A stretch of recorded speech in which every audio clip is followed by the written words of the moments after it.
तो स्टूडेंट ये चैप्टर में फोर्थ पार्ट में आप देख रहे हैं reforms by Sher Shah. How what is the reforms made by the Sher Shah?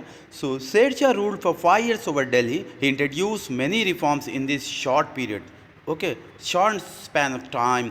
So Sher Shah ruled nearly 5 years in Delhi. 5 साल लगभग इन्होंने राज किया. इंट्रोड्यूस, इन्होंने तारुफ किया बहुत सारे many reforms in this short span. इनके कम समय में बहुत सारे रिफॉर्म्स किया. Sher Shah is well known as a reformer that a warrior. Okay, एक योद्धा भी थे उनके. Okay, he had prepared the table for the collection of revenue based on the type of land and production. इन्होंने इस तरह का एक सिस्टम बनाया. इन्होंने एक टेबल फॉर द कलेक्शन के लिए एक ऐसा सिस्टम बनाया कि रेवेन्यू बेस्ड ऑन रेवेन्यू जो कलेक्ट किया जाता है टैक्स की शक्ल में, उसको टाइप ऑफ ज़मीन किस तरह की है और क्या वहाँ प्रोडक्शन होता है, with the help of Todarmal की हेल्प लेते हुए. रेवेन्यू मिनिस्टर थे, जैसे उनको नॉलेज था टोडरमल को, उनकी सहाय लेके इस तरह से उन्होंने एक रिफॉर्म किया है. Okay, Akbar had followed the same method of revenue collection. He removed octroi for the free. तो इस तरह का जो सिस्टम था शेर शाह का, जो रिफॉर्म था, इसको अकबर ने भी फॉलो किया. और he removed octroi for the free. इन्होंने क्या किया, ऑक्ट्राई को भी फ्री कर दिया. फ्री ट्रांसपोर्टेशन ऑफ गुड्स, जितना भी एक जगह से दूसरी जगह जो ट्रांसपोर्टेशन ऑफ गुड्स होते हैं, सामान का, जो ऑक्ट्राई पे जो टैक्स वसूल करते हैं, इसको इन्होंने रिमूव कर दिया, हटा दिया. To increase the trade, business को बढ़ाने के लिए, कारोबार को. He constructed roads for the convenience of pedestrian. इन्होंने काफ़ी रोड का निर्माण किया. उस समय में आधुनिक हिंदुस्तान की तरह रोड्स नहीं हुआ करते थे, तो अकबर ने हिंदुस्तान में बहुत सारे अच्छे अच्छे जो पैदल चलने वाले होते हैं, जो बिजनेस के मूवमेंट ट्रांसपोर्टेशन, इन्होंने काफ़ी रोड्स को निर्माण किया. The famous roads were constructed between Agra and Berhampur. Okay, इन्होंने जो फेमस रोड्स कंस्ट्रक्ट किया वो आगरा और बरहानपुर के बीच में, आगरा और मारवाड़ के बीच में, लाहौर एंड मुल्तान के बीच में. He planted trees on both the sides of road. आज हम देखते हैं रोड्स के दो बाजू भी जो एक्चुअली प्लांटेड किया जाता है झाड़ों को, ताकि वो इको बैलेंस करने के लिए.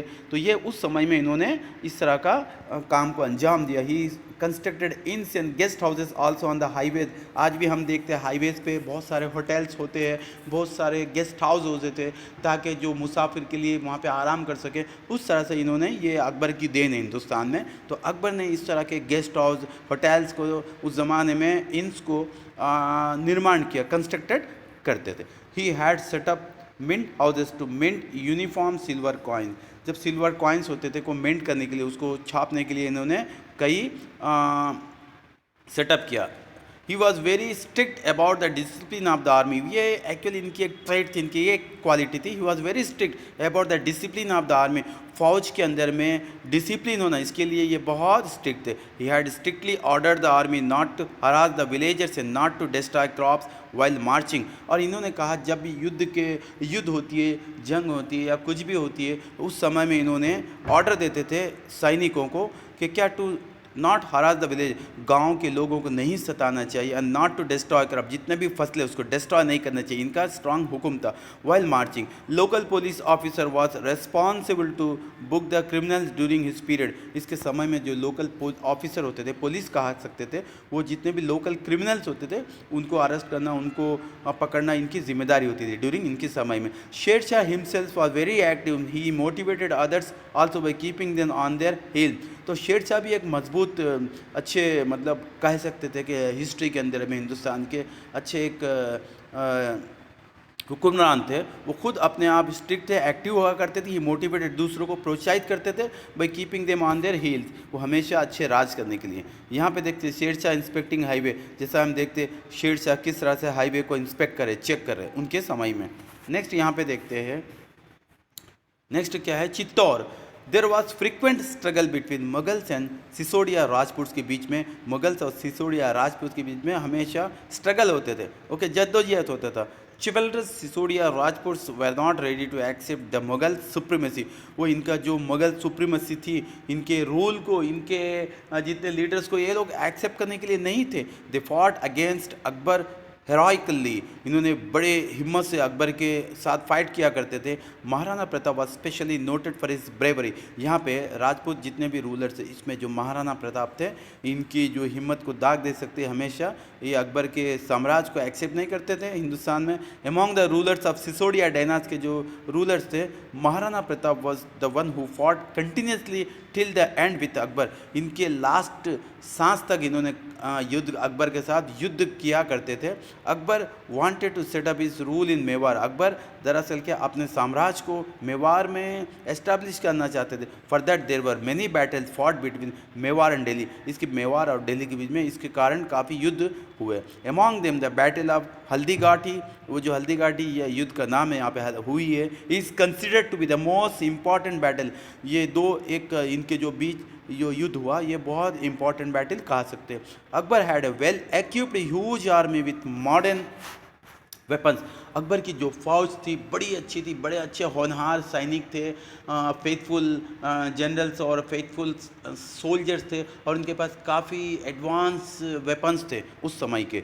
Cannons in sufficient number and artilleries भी थे, जैसा बहुत सारे आर्टिलरीज होती है, ये सारी चीज़ें इनके पास काफ़ी तादाद में होते थे, ये आराम से युद्ध जीत सकते। वेयर आज Maharana Pratap had the advantage of in hilly areas, क्योंकि उनके हिली एरियाज़ होते थे, जैसा कि वो उनकी एक वैसी स्ट्रैटेजी बना, हिली एरियाज़ होने के कारण दूसरे लोग को युद्ध लड़ना बड़ी तकलीफ होती थी, उसके कारण वो उसके काफ़ी फ़ायदा उठाते थे। Chivalrous warriors and the forest army which was in habituated to fight in the hilly areas.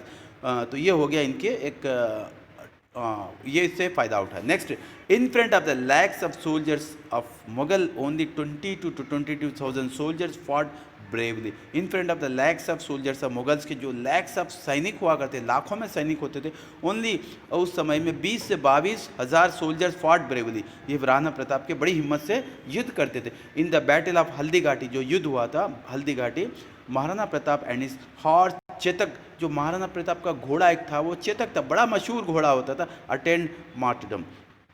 ये क्या हुआ युद्ध में, ये दोनों का देहांत हो गया। महाराणा प्रताप हल्दीघाटी के युद्ध में महाराणा प्रताप और उनका घोड़ा चेतक वो शहीद हो गए। ओके, ये शहीद हो गए, मार्टरडम हो गए।